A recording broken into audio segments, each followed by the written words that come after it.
Hey, what's up? It's Brendan, and I'm going to be reviewing AEJuice's all-in-one bundle, and I'm going to be showing you my favorite top 5 plugins that I like. So let's get started. So what you first want to do is go to Window, and then open up AEJuice Pack Manager 4. All of these packs are really useful, and I use majority of them to help me with my workflow in editing. So coming at number 5, we have Old Film Constructor. Old Film Constructor basically has assets of different types of overlays, such as film burns and these style frames like this. You would see me use these in my edits sometimes if I want to go for like certain type of feeling. This pack also comes with different colorings to give that certain vintage look to your footage. This pack also has film transitions that you would use in between your scenes to give it like that one framer look.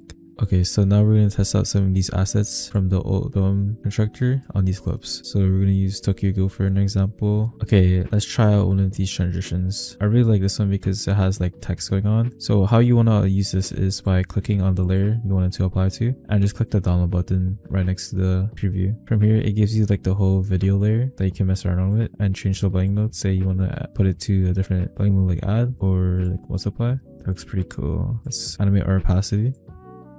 So, and we can just keep stacking on more like effects such as our coloring. So let's try one of these colorings. Let's try this one. Okay, at first glance it's kind of blurry, but we can change that in the controls. All you gotta do is go into the composition by double clicking on it, then go to the controls panel. From here we'll just change the blur intensity to 0, and we'll just set the posterize time to off, and that should be it. Okay, I just messed around with the coloring layer and it gave me this type of result, which is pretty cool. Let's try duplicating this and then applying it to the other layer as well. Let's cut that. Oh, that's a really trippy effect. So this is what it looks like when it's turned off and on. I guess it just blends with like the other scene like this. But yeah, that's a pretty cool effect though. Let's try to add on our film frames. Let's maybe do this one. So we're just going to click on the layer and then apply it.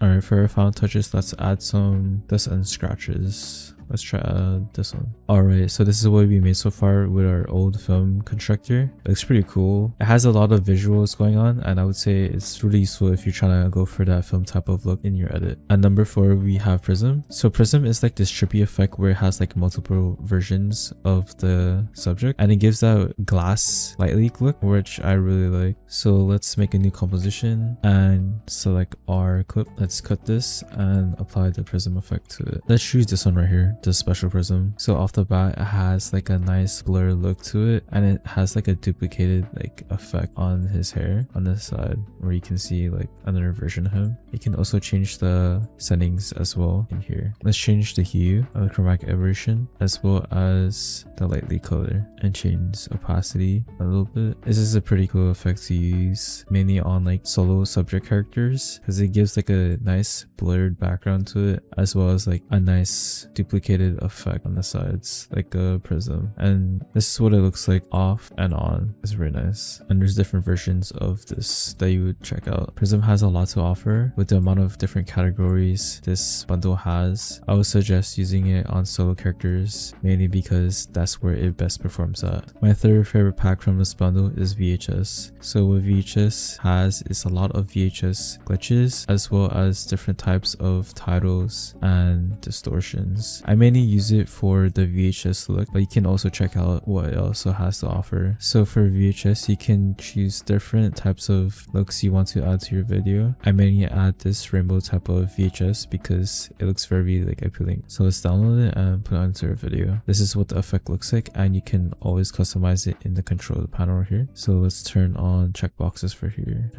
and lower down the intensity by a little bit, and we can go back. As you can see, it has that CRT look to it. You can add more effects onto it to make it like more realistic as well as more glitchy, but this is what the main base will look like. Let's try adding a distortion effect to it. This one looks pretty cool. It has like a blue light leak onto it. So this is what it looks like. It has like that TV damage type of look, and I really like that. This is in my top 3 because I love the way the VHS looks as well as the distortion, making it a more glitchy type of pack that you use in your edit. My second favorite pack is Shape Elements. So with shape elements, it has a lot of different types of motion graphic elements, such as these line animations here, impact shapes, where you can use on any types of edits, action edits, or MoGraph type edits. I really like the shape element pack because it has a lot of shape assets that I could use in my edits that will help me edit faster. Now let's test out one of these assets. Let's choose this one. And from here, it just makes like a small little layer that you can scale up and add over your video. And it has like a small duration to it. So I would just say keep adding more elements to the scene to make it pop out. Let's try out this one. It looks pretty cool. Oh, this animation looks pretty nice to pair up with other types of assets in this. Let's try adding a firework towards it. Now we're just combining different types of assets for the scene. I would just keep finding more and more types of elements that I would put into the scene to have a more graphy feel to it. Let's use this transition, this web transition. It would start right there. I think we should cut it too.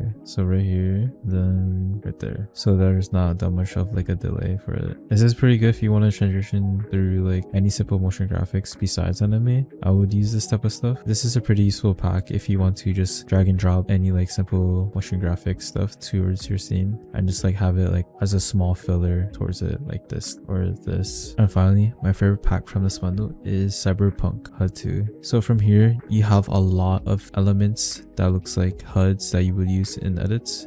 It has that futuristic feeling towards it with all of these overlays, and I use this in most of my edits. So the ones I use the most are the line elements here, such as this. Let's put this on the scene right here, like so. As you can see, it has like a nice motion graphics feeling to it, and you can use it as like a filler type of element towards your scene or as a main element. What I like doing the most with these line elements is turning this to screen and adding glow to it and just increasing the intensity as well as the radius for it to have like a nice glowy feeling, like it looks all like futuristic and stuff. And I'm gonna just keep adding more elements to it to make this scene look nice. So after adding different types of assets, this is what I came up using the Cyberpunk Hud 2 bundle. And you can already see this is why my favorite pack in this bundle, because it has a lot of glitch motion graphics elements that I would use in my edits and I would constantly use. Another thing that I will also use in this pack is the cross elements like this. I will always use the plus signs just to give it some detail in my scene. And if you want, you can use the tint effect to change the different colors of your elements. So let's change this to like a purple. Let's rotate this a bit to 90, scale it down. Already, the cross elements give you a lot of detail to your scene and makes it pop out more. Besides the assets that I've mentioned in this pack, there are different types of categories where you can find other useful resources for your edits that will make them pop out and seem more detailed. If you do enjoy this type of motion graphics glitch style, I definitely recommend checking out this pack inside the All I Want bundle. If you like all of these packs mentioned in the video and want all of the other resources that come from the bundle, be sure to check out my referral link in the description to purchase AEJuice's All I Want bundle. Once again, thank you AEJuice for sending me this pack, and I hope you enjoyed this review video. Much love as always, and hope you all have a great day. Thank you.